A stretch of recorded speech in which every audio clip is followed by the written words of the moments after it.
Fasih, fikih anak saleh, cerdas dan mendidik, belajar lebih asik, terkemas dalam bentuk yang atraktif, dan tentunya sesuai dengan Al-Quran dan hadis. Fasih.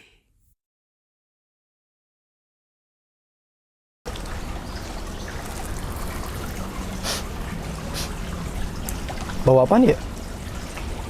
Bau banget dah.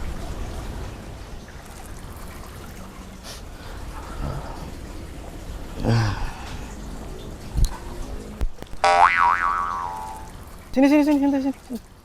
Ente habis ngapain? Ana mau berenang ini. Sini deh. Ente jangan berenang di sini. Kalau ente berenang di sini, ntar kalau berenang pada bau semua. Yaelah, nggak sampai segitunya juga kali. Beneran loh. Apa ente belum nyukur ya? Kok bau banget? Hah?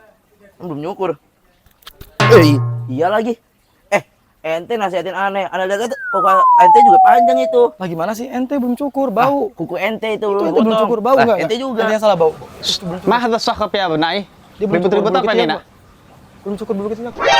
Cukur Ente, belum cukur ini apa? dia. Ente. Belum dicukur, Pak. Bau. Kuku ente itu belum Bau dipotong. banget, Pak. Bau banget. Kenapa itu? Oh, Ya baik, ini baik. juga, Sat. Oke, nggak apa-apa, nggak usah ribut-ribut. Kita bicara sendiri ya di tempat yang lain ya, biar kalian tidak ribut lagi ya. Ayo, silakan. Karena sini kan enak daripada kalian ribut-ribut, rame. Lebih baik kita bahas ya, markibas di sini ya. Sekarang apa yang pengen ditanyain coba? Ya, Sat, Ana mau nanya. Apa hukumnya dalam Islam untuk kita memotong kuku dan juga mencukur seluruh bulu yang ada di tubuh kita? Dan gimana kalau itu nggak kita cukur dan atau nggak kita potong gitu, Sat? Baik.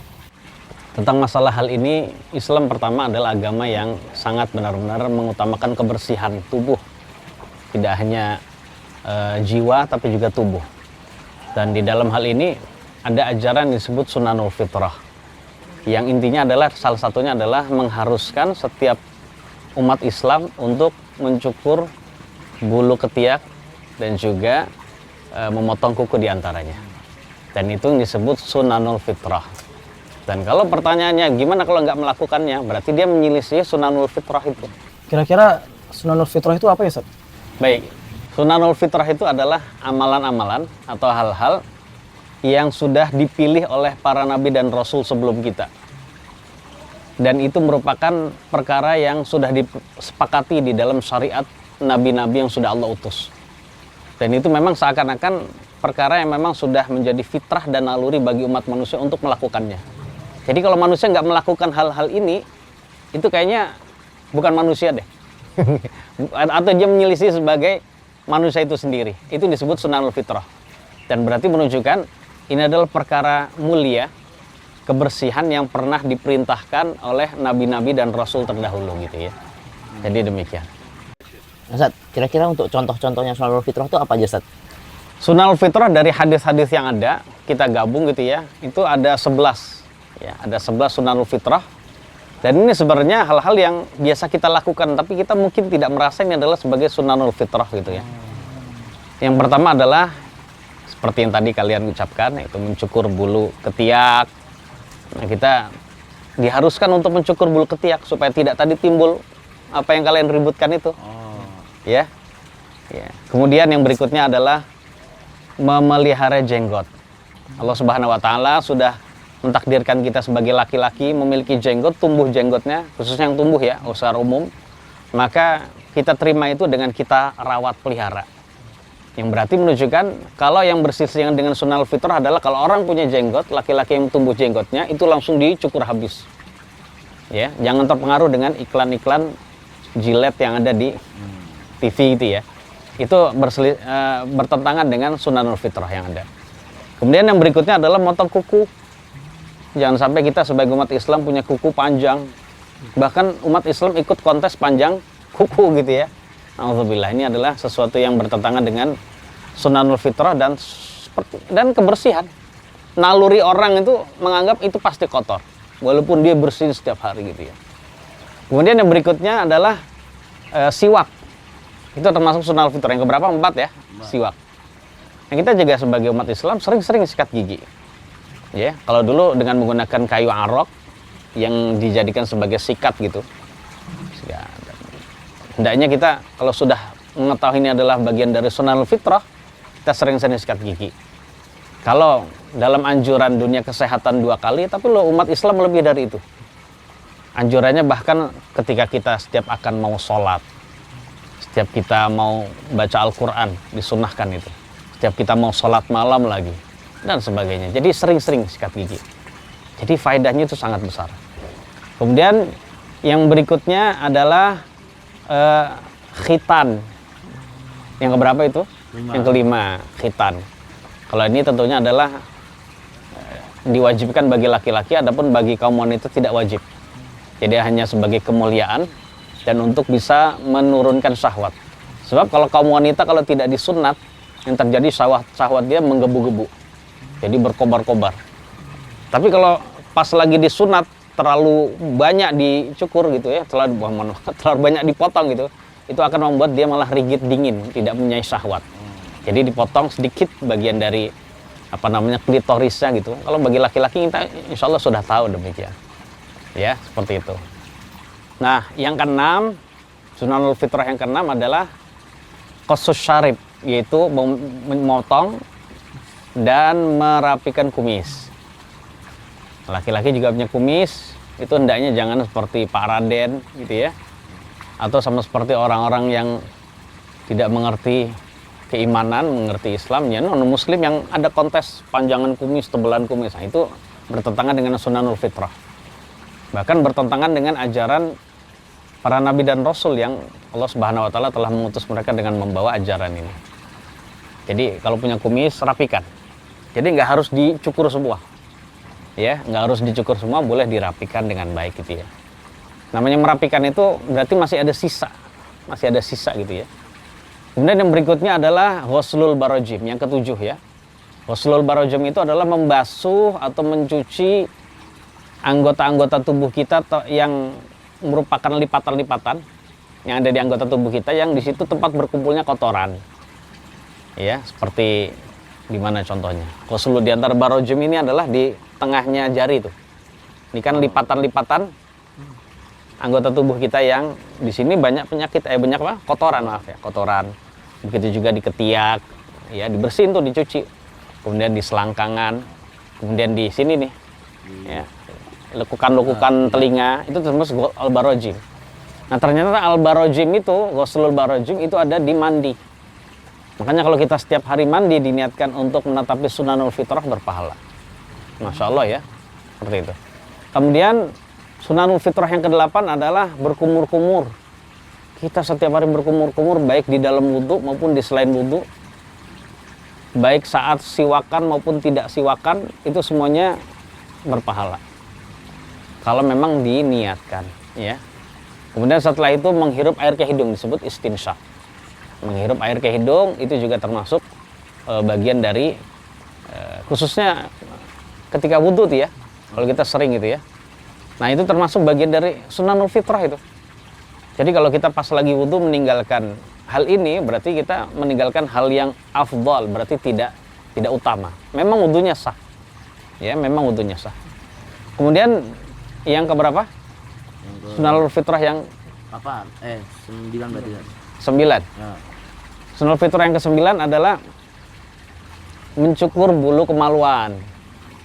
Nah, kalau mencukur bulu kemaluan ini dicukur ya sunnahnya, bukan seperti ketiak. Kalau ketiak sunnahnya dicabut. Tapi kalau bulu ketiak, bulu-bulu kemaluan itu adalah dicukur. Nah, jangan sampai dibiarkan. Dan masuk dalam sunnah ini adalah bulu-bulu yang mendekati kemaluan. Oke, bulu kemaluan dan juga bulu sekitar kemaluan, dan masuk di dalamnya adalah bulu dubur. Sebagian ulama ngomong demikian. Ya, dibersihkan itu. Dan yang terakhir dari sunnahul fitrah adalah cebok. Bahasa kita ya. Bahasa Arabnya adalah istinja atau istijmar. Cebok apabila ada air, dan peper atau bahasa Arabnya istijmar kalau memang tidak ada air. Itu menggunakan batu atau yang lain, benda-benda yang suci digunakan untuk peper gitu ya. Nah itu adalah sunnahul fitrah yang telah diajarkan oleh nabi-nabi dan rasul terdahulu kepada umatnya, dan beliau sendiri, mereka sendiri sudah mengamalkannya. Dan ini adalah jalan keselamatan bagi kita untuk mengikuti mereka. Nah tadi Ustadz sudah menyebutkan 11 dari Sunanul Fitrah. Mudah-mudahan kalian hafal. Coba tolong diulangi lagi. Faisal sebutkan 5, Zidan sebutkan 6. Coba Faisal dulu. Yang pertama ada merapikan kumis, tidak memotong tapi merapikan kita. Jadi dibiarkan sisa-sisa sedikit. Yang kedua juga membiarkan jenggot itu tumbuh di kita, terutama buat laki-laki. Karena pada umumnya laki-laki akan tumbuh jenggot. Terus yang ketiga ada bersiwak. Karena di dalam Islam disunahkan untuk bersiwak itu kadang-kadang sebelum baca Quran, terus juga sebelum sholat. Terus ada juga berkumur-kumur. Dan yang kelima ada memotong kuku. Ya, ahsan, Masya Allah. 5, ini hendaknya kita amalkan. Silakan, lanjutannya sisanya 6. Yang keenam itu membersihkan bakteri yang terdapat pada tubuh. Biasanya terdapat pada tubuh-tubuh yang banyak lipatan atau lemak biasanya. Iya, jadi lipatan tubuh, lipatan-lipatan yang ada di tubuh kita yang tempat berkumpulnya kotoran. Terus selanjutnya itu mencabut bulu ketiak. Terus mencukur bulu kemaluan. Karena ini yang salah satu dianjurkan sama Rasul. Oke, selanjutnya itu istinsyak, masukkan air ke dalam hidung. Terus istinjak atau enggak cebok. Kalau misalnya memang nggak ada air, biasanya bisa dipeper. Yang terakhir itu khitan, buat laki-laki dan juga disunahkan buat perempuan. Masya Allah, ahsantum jami'an. Masya Allah, kalian hafal apa yang sudah kita pelajari. Mudah-mudahan ini bisa bermanfaat buat kalian semua. Baik, pertanyaan berikutnya. Kira-kira untuk waktu bersih-bersih Sunanul Fitrah ini ada nggak, Ustaz? Baik, tentang masalah waktu untuk melakukan bersih-bersih Sunanul Fitrah itu ada. Ini terkhusus ada 4 waktu tertentu yang kita hendaknya perhatikan untuk membersihkan 4 hal ini dari 11 tadi ya. Nah, ini berdasarkan hadis yang diriwayatkan oleh Imam Muslim dari sahabat Nabi Anas bin Malik. Beliau berkata, "Wuqita lana fi qassis syaribi wa taqlimil alfar wa natfil ibti kemudian wa halqil anati alla tutraka aksara min arba'ina lailah." Jadi Nabi kita yang mulia sallallahu alaihi wasallam sudah memberi tempo waktu di dalam mencukur kumis, merapikan ya maksudnya. Kemudian memotong kuku, mencabut bulu ketiak, kemudian mencukur bulu kemaluan. Ya, Nabi memberi tempo, jangan sampai dibiarkan lebih dari 40 hari 40 malam. Yang berarti sebagian ulama mengatakan kalau tidak cukur tidak cukur kumis, tidak merapikan kumis, tidak cukur tidak potong kuku, tidak mencukur bulu kemaluan, tidak mencabut ketiak atau mencukur ketiak lebih dari 40 hari 40 malam, maka saat itu dia bisa dianggap berdosa. Sampai seperti itu ya. Jadi kita sepertinya 40 hari itu waktu yang lama, tapi itu udah kebangetan banget itu. Ini sudah kebangetan banget. Nah, demikian. Nah, Berarti Ustaz, seandainya kita melakukan Sunanul Fitrah ini dalam kehidupan kita sehari-hari, apakah kita mendapatkan pahala, Ustaz? ya tentu saja. Karena ini adalah ajaran yang sudah dirutinkan dan diamalkan oleh para nabi, dan Nabi telah memerintahkan kepada umatnya demikian itu. Maka saat itu ini adalah perkara yang memang berpahala. Namun dengan syarat kalau kita niati untuk menetapi sunnah dari Nabi seperti itu. Jadi makanya setiap kita melakukan hal-hal tadi, itu kita hendaknya menetapi sunnah. Dan perkara yang paling sering kita lakukan adalah ghuslul barajim, yaitu membersihkan area tubuh yang tempat berkumpulnya kotoran. Nah, itu ada di dalam mandi kita, anak-anak sekalian. Yang berarti kalau setiap mandi kita niatkan untuk menetapi sunnah, setiap mandi saat itu kita dapat pahala, dapat kebaikan itu tadi ya. Tapi sekali lagi itu harus ada niat baik. Kenapa harus ada niat baik? Karena ini bisa jadi disebut ibadah ghairu mahdhah, ibadah yang asalnya adalah aktivitas sehari-hari. Orang non muslim pun jijik kalau itu dibiarin dalam waktu yang lama kan, ya, dalam waktu yang lama jijik itu. Artinya non muslim bisa melakukannya, muslim pun sama melakukannya juga. Nah, apa yang membedakan antara non muslim dengan muslim? Niat. Ya, makanya diniatkan karena Allah. Makanya orang yang beriman ketika melakukan sesuatu dengan niat, dia akan meraih mendulang berbagai macam kebaikan. Wallahu a'lam. Untuk hikmahnya kita ngelakuin Sunanul Fitrah ini kira-kira apa ya, sih? Hikmahnya sebenarnya banyak sekali. Di antara hikmahnya adalah pertama tentu saja untuk bisa mengamalkan dan menghidup-hidupkan sunnah para nabi dan nabi kita yang mulia sallallahu alaihi wasallam wa alaihi wassalam gitu. Nah, kalau sudah seperti itu anak-anak sekalian, berarti itu adalah jalan keselamatan. Jadi cukup kita bisa meraih jalan keselamatan kalau kita ngikuti apa yang sudah dilakukan oleh Nabi dan Rasul terdahulu. Dan hikmah yang berikutnya adalah tentu saja kita sudah tahu sebagai bentuk kebersihan. Dan itu ternyata adalah milik agama kita yang mulia, Islam ini. Itu memerintahkan kita untuk selalu bersih secara lahiriah. Ya, jangan sampai umat Islam itu ternyata adalah orang yang kotor gitu ya dan sebagainya. Kemudian hikmah yang lain tentu saja adalah dalam rangka untuk menyempurnakan ibadah kita. Sebab kalau ada perkara sunanul fitrah yang kalau tidak dilakukan bisa jadi ibadah kita tidak sah. Yaitu ketika orang nggak motong kukunya panjang, di situ nempel kotoran-kotoran, dan itu kotoran tersebut bisa menjadi penghalang masuknya air ke dalam kuku. Ya, jadi seperti itu. Jadi dan banyak sekali hikmah yang lain yang hanya Allah Subhanahu wa taala yang tahu, sedangkan manusia bisa jadi tidak tahu. Yang jelas kalau itu berasal dari ajaran para nabi dan rasul, kemudian diteruskan oleh nabi kita, berarti di situ ada kebaikan. Wallahu a'lam bishawab. Semoga ini bisa bermanfaat bagi kita semua dan kita bisa selalu hidup bersih ya. Tolong diingatkan, tolong diamalkan yang belum cukur bulu ketiak atau mencabutnya gitu ya. Kemudian yang belum potong kukunya ya gitu ya.